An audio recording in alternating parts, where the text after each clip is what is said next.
नमस्कार, मैं हूं आपके साथ मनीषा सिंह और आप देख रहे हैं एबीपी लाइव। अगले चुनाव को देखते हुए जातीय जनगणना को लेकर देश की सियासत में उबाल आ गया है। राजस्थान और बिहार में जातिगत जनगणना की तैयारी है। हालांकि यूपी में तो योगी सरकार ने जातीय जनगणना से इनकार कर दिया है, लेकिन सियासत इस पर जारी है। वहीं जातीय जनगणना की मांग के बीच अब धार्मिक जनगणना की मांग भी उठ रही है। कन्नौज से बीजेपी के सांसद सुब्रत पाठक ने देश में धार्मिक जनगणना कराने की मांग की है और इस संदर्भ में सुब्रत पाठक ने केंद्रीय गृह मंत्री अमित शाह को चिट्ठी भी लिखी है।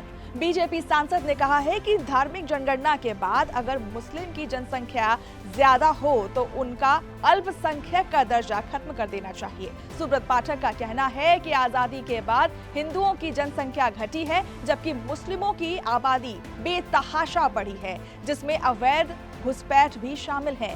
सुब्रत पाठक ने मांग की है कि जातीय जनगणना के पहले धार्मिक जनगणना हो, ताकि हिंदू, बौद्ध, मुस्लिम, सिख, जैन आदि की सही संख्या मालूम हो सके। ये भी मांग की गई कि अगर मुस्लिमों की जनसंख्या अधिक पाई जाए तो उनका अल्पसंख्यक का दर्जा वापस लिया जाए। बीजेपी सांसद ने चिट्ठी में लिखा, जानकारी के अनुसार 1947 में हुए भारत के विभाजन के समय अल्पसंख्यकों की आबादी लगभग 7% थी, जिसमें मुस्लिम, ईसाई, सिख, बौद्ध, पारसी, जैन संप्रदाय के लोग आते थे।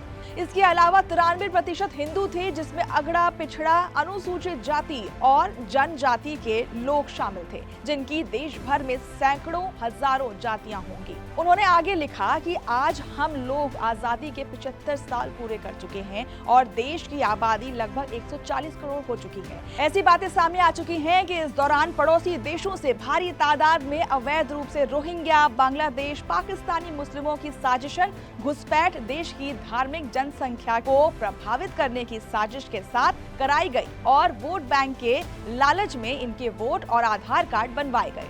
सुब्रत पाठक अमित शाह को लिखी चिट्ठी में आगे लिखते हैं कि विदेशी फंड का इस्तेमाल कर देश में बड़े पैमाने पर धर्म परिवर्तन भी कराया गया, जिसके उदाहरण लव जिहाद, गेम जिहाद जैसी साजिश पर समय समय पर सामने आती रहती है। इसी का परिणाम है कि देश के कश्मीरी, केरल, असम और बंगाल जैसे कई राज्यों में मुस्लिमों की आबादी बेतहाशा बढ़ी है और वर्तमान में देश के 200 से अधिक जिले मुस्लिम बाहुल्य हो चुके हैं। सुब्रत पाठक का मानना है कि जाति जनगणना से पहले धार्मिक जनसंख्या की गणना हो, ताकि पता चल सके कि देश भर के कुल अल्पसंख्यक समाज में मुस्लिम, ईसाई, सिख, बौद्ध, जैन और पारसियों की संख्या कितनी है, पिछले 75 साल में इनकी वृद्धि का अनुपात क्या है।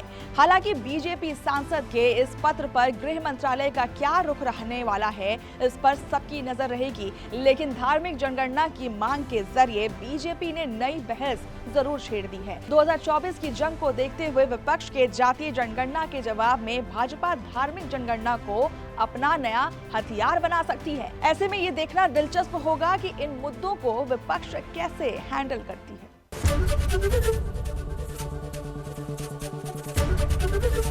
एबीपी गंगा, खबर आपकी, जुबान आपकी।